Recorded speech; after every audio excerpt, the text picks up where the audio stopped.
Good afternoon, ladies and gentlemen, and welcome to another episode of the Daily Friend Wrap. I'm your host, Nicholas Lorimer, today joined by Michael Morris.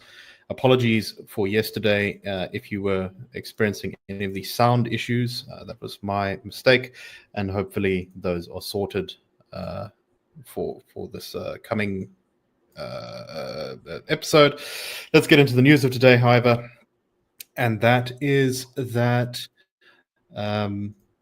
Joburg has announced that it will be throttling water supply to the city between 9 o'clock at night and 4 o'clock in the morning. This is in an attempt to basically rebuild the reservoirs while they are running low due to just too much usage. In this case, mostly it seems being caused by leaks from the municipal water system. The new measures are set to start on November 14th, so tomorrow, and will be implemented continuously until the system has fully recovered. But it's not clear when exactly that will be. This is also in addition to the implementation of level 1 water restrictions, which are normally only implemented during droughts. And these are not too odious. They're just that you're not allowed to use hose pipes to water gardens, wash cars, clean driveways, or fill up swimming pools between 6 and 6. So basically during the daylight hours. Those restrictions are set to remain in place until at least the 31st of March 2025. Michael, we've seen the municipal crisis in Joburg get more and more severe, and I think the water stuff is really kind of the spear point of the entire crisis. While Joburg has managed to, I think, resolve the electricity stuff that we talked about last week, which is that it has agreed to pay its bill to Eskom after disputing that. So luckily, Joburg will not be cut off from electricity supply. The water crisis in Joburg doesn't seem to have any particular end in sight, and I don't think anyone's had a very convincing explanation of how this is going to be turned around anytime soon.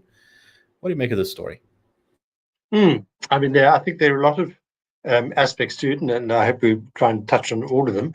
But one of the first things that came to mind when I was looking at the story earlier was, of course, Cape Town's experience in 2016 to 2018, more or less. And I was just refreshing my memory about some of the aspects of it. One of the very helpful pieces that I came across this morning was from the Stockholm International Water Institute, which begins with a few thoughts that I think are critical: transparency, information, and behavioral change. This site says saved Cape Town from day zero. So I also happen to think that Cape Town is a little bit different in the sense that what the city was facing, what the politicians directing policy were facing, was in a sense more of a natural crisis. It was something which was visited on the city by the vagaries of the sun and the weather, and it happens every sort of decade and a half or so, and we suddenly confront this thing. It's not entirely that, because of course there's also planning goes into having a sense of what the weather's likely to be doing over these cycles, and also how many people are moving to the city, how much more water is going to be consumed, and so on. So there's a decided political aspect. But it might be, it could be argued that it's unfair to compare Cape Town's response to that crisis to the one in Johannesburg. And yet I think at the same time, there's a key aspect here. I think Cape Town succeeded, and if we look at those terms, transparency, information, and behavioral change, this was actually all about the city communicating what the problem was, letting people know exactly this is where we are. And I remember every day everybody would get up and look at the sites, all the various sites. They'd get notifications from the city and so on about the dam levels. Everybody was an expert on dam levels, on the number of people in the city, how much water we'd be using. We could see by day the city was calculating the levels of how much water people were using every day. I see in Johannesburg's case at the moment, Gauteng's case, it's estimated at 279 liters a day, which doesn't seem so terribly much. But I see this story in Engineering News points out, I think, that it's something like 60% higher than the world average, which is quite something. I think 60% above the world average, 279 liters a day. I think a bath typically is about 200 liters. So one of the first things Cape Town people did was to stop bathing and using the shower, and the shower water went to go down the lavatory. But the key thing there, that I want to come back to that point, that those three words, transparency, information, behavioral change, is all about how the city is communicating with the people about what the crisis is, telling them this is what we're doing about it, and telling them this is what we want you to do about it. And if you do that, these are the benefits. And this is something that we were chatting a bit about before the show, Nicholas, is this question of how you incentivize a city. And here's the thing that I think is critical in if you're looking at the difference between Cape Town and Gauteng, nature versus a problem created by bad politicians, is essentially the public's trust in the process. Even if if the city of Joburg would admit that this is we are to blame and these are the problems that we've created, but this is what we're doing, I think the public trust would be higher. But unfortunately, what we tend to be seeing is none of that. It's just simply an effort to kind of warning people, wagging their finger at people, to saying you've got to reduce your consumption. If you don't, we're going to throttle the supply. I mean, even that verb is a very kind of visceral verb to use in the sense. Whereas a quite different environment, political and social environment would be created if people felt that they were being taken into the politicians' trust. If the whole thing was explained to them, they began to incentivize behavioral change. We're now all going to save water together, and in this way, we're going to make life better for everybody across the city, and we get to pull through and get through to the other side. There's none of that, unfortunately. And this was really the key thing, I think, that made a huge difference in Cape Town's case, and I'm no doubt would in Johannesburg's too, except that unfortunately there is this history of political disdain for people, for the public, and we're going to get to that in a minute. I think I would talk about Jonathan Katzenellenbergen's piece in Daily Friend this morning on this very topic. No, please do go check that out and give it a read if you can. It's a good piece about this stuff. I think one of the problems here is just Joburg's refusal to admit as how much municipal failure is a part of the problem here. There are various estimates of exactly how much water is being lost to leaks in the Joburg water system. I've seen estimates as high as 50%, but I see that there was a recent report in the No Drop report, which found that it was about 35% of all the water in the system was being lost due to leaks and other problems like that. There's also a significant number of people who are not paying for water as well because they bypassed their meters or whatever. So, admitting the truth is kind of first part of building that trust process. And so far, the city's response has mostly just been to blame Rand Water for not supplying them with enough water. Maybe there are problems with the amount of water being supplied. I don't know. I'm not a water engineer. But quite frankly, I think that if the city took some responsibility, it would be able to start building this trust that you talk about as being so important to resolving crises like this. Yeah.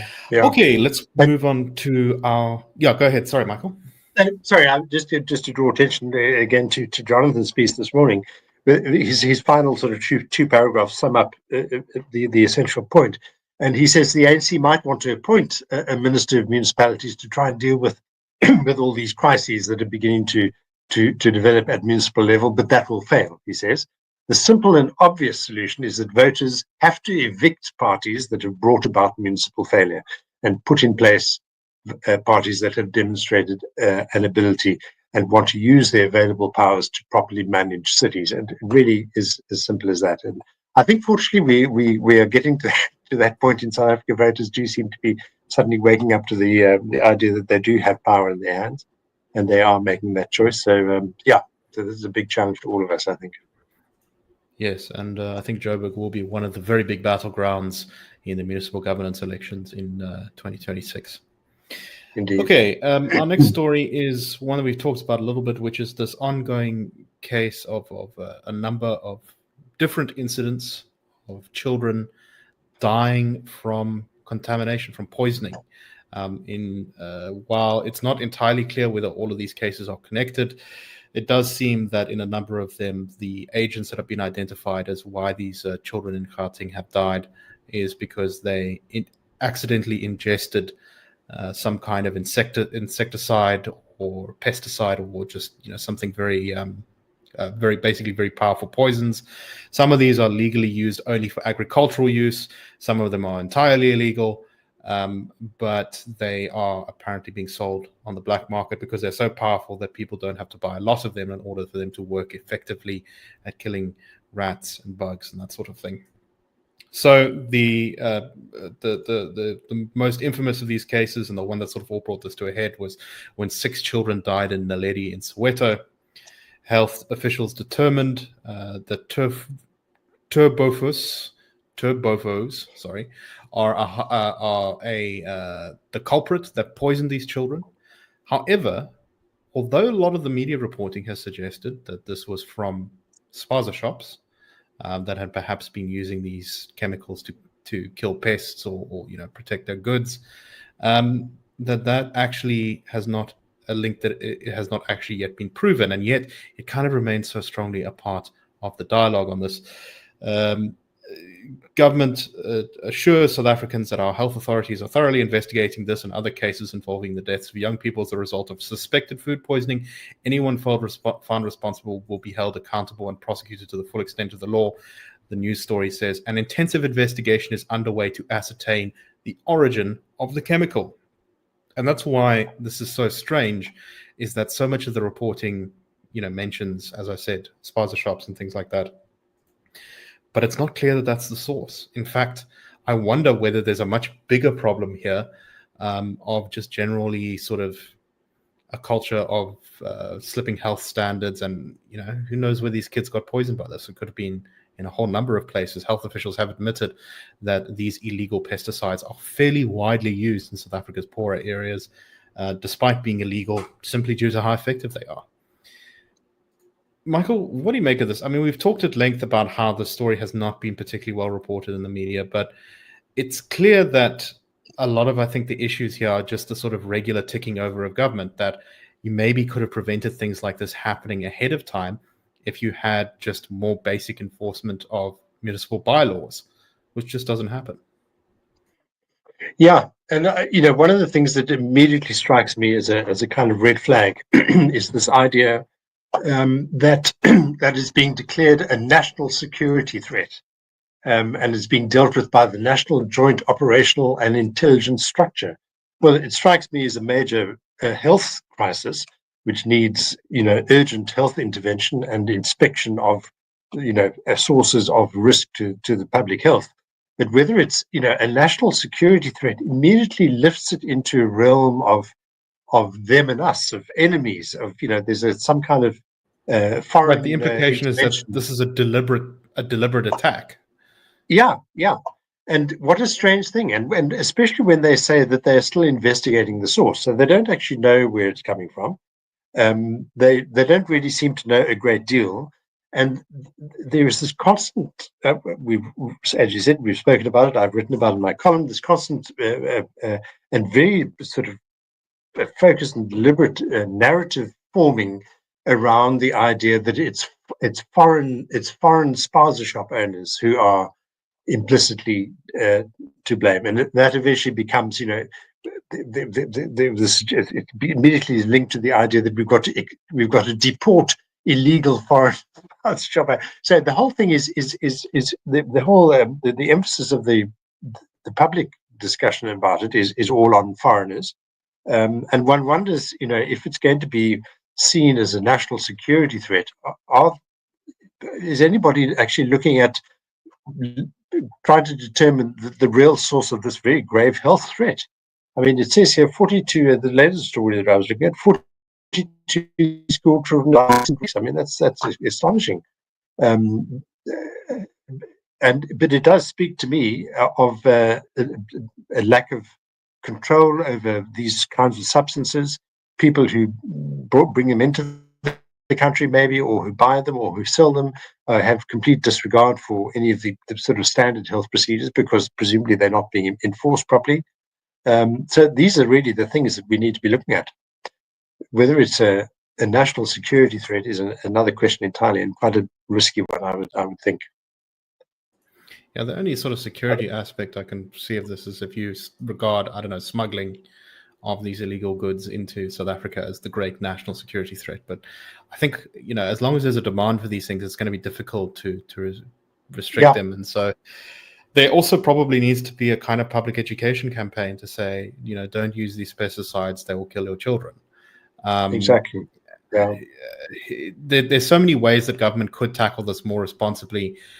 Maybe it is contaminated food that is being sold at spaza shops that is poisoning these children. But the problem is we don't know. And so much of the response has been knee-jerk, driven by social media and all that kind of thing. Yeah. Anyway, okay, last story for today, very briefly. Not much to say on this one, just it's sort of hilariously what you would expect. There's debate in Parliament about what happened to the extradition request for the Gupta brothers, who are apparently, I believe, in Dubai in the United Arab Emirates. And there were a number of issues with getting them extradited. Apparently, the extradition request was turned down by the Emirati officials. Initially,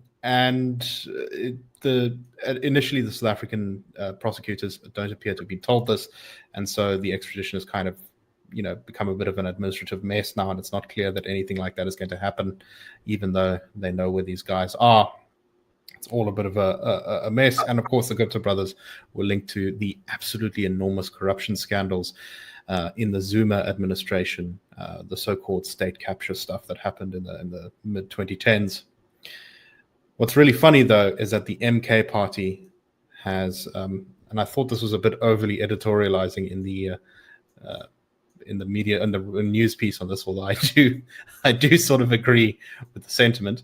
The MK party has continued its campaign against accountability for corruption, with its deputy leader John Hlophe suggesting National Director of Public Prosecutions Shamila Batoy was misleading the nation about the Gupta's extradition.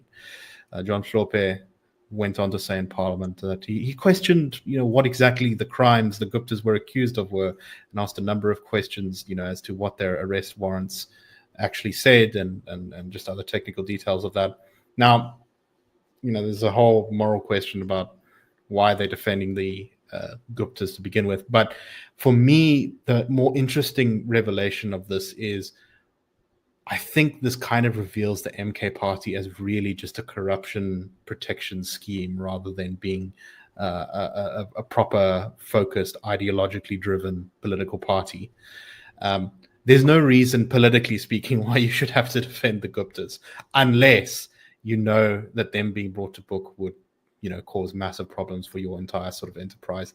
It's just bad politics, unless the arrest of these guys would undermine you. Michael, what do you make of this? It's just sort of so bizarre to see people standing up in Parliament on such a radioactive issue as this. If there's one thing that South Africans know about the Zuma era, it's that the Guptas were involved. It just seems crazy to try and defend them. Exactly. And I mean, the immediate thought comes to mind, what could they possibly say that is progressive about what they're saying here? It simply doesn't make any rational sense, other than, as you say, as a reflection of their very great anxiety about where this might lead. So yeah, quite cynical, and yeah, it has the party of Zuma stamped all over it. It would be nice to see the Gupta brothers return to South Africa, face trial, and reveal what they know about all those deals that were done. I mean, if I was in charge of prosecuting them, I would be willing to offer them all the amnesty in the world if they were willing to give up the goods on all of the people in power who were, taking their money and corrupting the infrastructure of the state. But sadly, I fear that day will not come, at least not anytime soon. Anyway, that's all the time we have for today. Before you go, do please check out an event we are going to be hosting in the East Rand next week on November the 20th from about 5:30 till 7. Our colleagues Marius Rutt and Makone Maja will be at the Corporate Conference Center in Edenvale. Please do go check out. I'll put the link in the comments on YouTube. There's a link to a Quicket website. Do sign up for a ticket. The tickets are free. You don't have to pay anything, but we do also want to get an idea of numbers of people who might be interested in coming. So please do book your spot now, and we'll see you tomorrow. That's a wrap. The Daily Friend Show and The Daily Friend are a project of the Institute of Race Relations, the IRR. The IRR is a think tank which was founded in 1929 to study race relations in South Africa and works to change government policy to improve race relations through non-racialism and to ensure the prosperity of all South Africans. If you like our work and would like to support us, please go to irr.org.za and click Support the IRR. Or you can go to thedailyfriend.co.za and click the Fund